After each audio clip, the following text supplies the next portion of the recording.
Okay, so good day everyone. My name is Jason Salon Kibot. Third year student is Criminology Section A. Today, I'm going to memorize the Republic Act and Presidential Decree, Code and Title of the said law. First, is blindfold.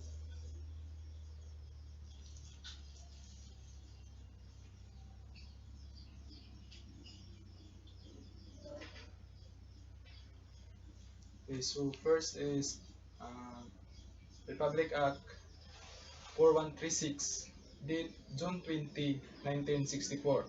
This is the basic law, regulates land transportation in the Philippines. It has repealed Act number Act numbers 3992, the revised motor vehicle law, further as amended by Republic Act 5715 6374, uh, PD numbers 3E2 843 896 1057 1934 1950 1958 BP BLG 43 74 and 398. Next, Republic Act 6539, the Act which is known as the Anti-Carnapping Act of 1972, the Act preventing and penalizing carnapping. Next, Republic Act 5448, Act uh, Act imposing tax a tax on privately owned passenger automobile, motorcycle, scooters, and a science stamp tax to constitute a special science fund, defining programs, projects, and activities in science agencies. Science agencies to be financed therefrom and for other purposes. Next, Republic Act 8749, also known as the uh, Clean Air Act, which regulates emission of toxic gases from for of both gasoline and diesel engines, and bans the use of leaded gas for gasoline and gasoline engines. Next, Republic Act 8750. Uh, it provides it provides it provides for attachment of seat belts for all types of motor vehicle, and uh, imposing penalty for the non-compliance thereof. Next is Republic Act 7924, the Act creating the Metropolitan Manila Development Authority, defining its rights, defining its uh, powers and function, providing funds there for other purposes. Next is uh, Republic Act 8794, an act uh, imposing motor vehicle users charge on owners for all types of motor vehicle and for other purposes. It also imposes penalty on overloaded motor vehicle.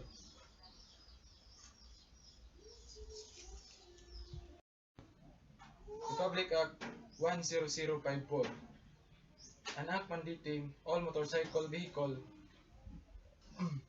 to wear standard protective motorcycle helmet during driving, while driving,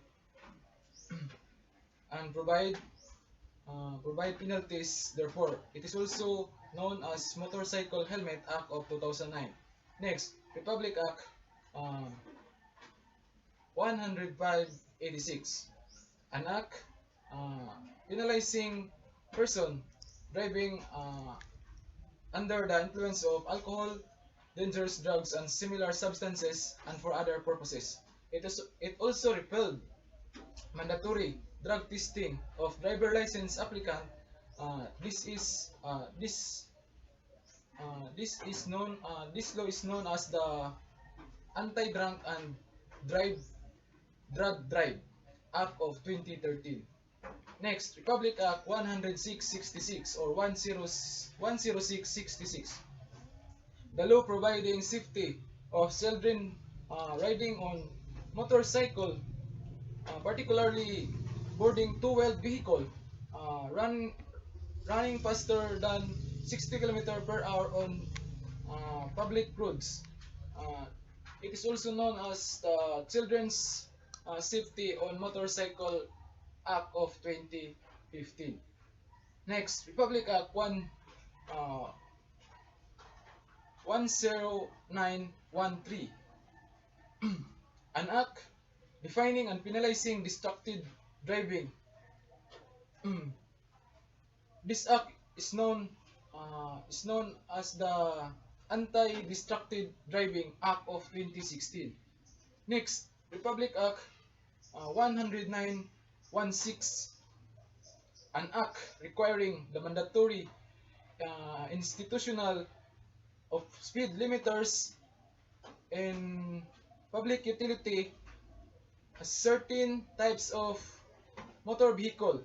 This law is called Road Speed Limiter Act of 2016. Next, Republic Act 10930, an act rationalizing and strengthening the policy of driver's license by extending the validity period of driver licenses and penalizing acts of violation of its issuance and application, amending for those purposes of Section 23 Republic Act number 4136 as amended by Batas Pambansa BLG 398 and Executive number 1011, otherwise known as the Land Transportation and Traffic Code. Presidential Decrees PDS. Presidential Decrees number 96, regulating the use of sirens, bells, horns, etc. The prohibiting the attachment of sirens, horns, bells, and etc. On motor vehicles which produce unusual or starting sounds as well as sprinkles and other similar devices that unless the vehicle belongs to the EP, NBI, and LTO, PNP, and BGMP.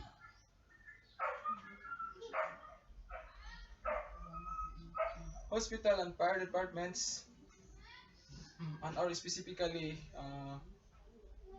intended for use and emergencies.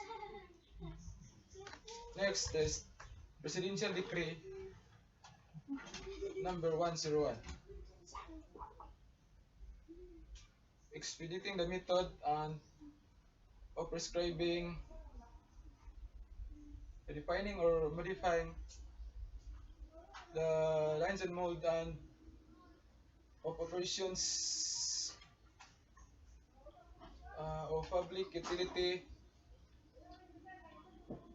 motor vehicles in the Philippines. Next is Presidential Decree 207, declaring a spot of the laws of the Philippines,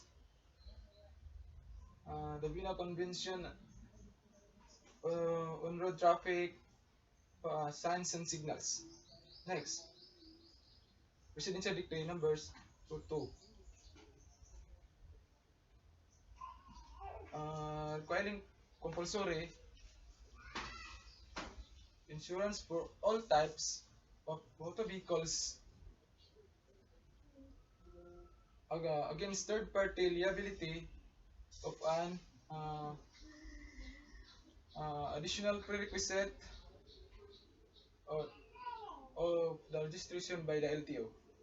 Next is Presidential Decree uh, 1686, imposing a tax on every motor vehicle equipped with air conditioner. Next is Presidential Decree 1181, uh, providing for the abatement of air pollution, the motor vehicles for other purposes. Next is Presidential Decree uh, 1605, granting the Metropolitan Manila Commission certain uh, powers related to traffic, manage and control in Metropolitan Manila, providing penalty and for other purposes. Next is Presidential Decree 90, regulating the issuance of license and plates of all motor vehicles. Next is Presidential Decree 109, modifying Presidential Decree 98. Next, Presidential Decree 1729, authorizing the Bureau of, Land Transportation uh, to dispose the impounded uh, motor vehicle and claim uh, claim by owners and for a certain period of time. Next is Presidential Decree 1730, declaring the syndicated uh, printing, manufacture, and distribution, possession, or use of official and Bureau of Land Transportation forms, documents, plates, and stickers,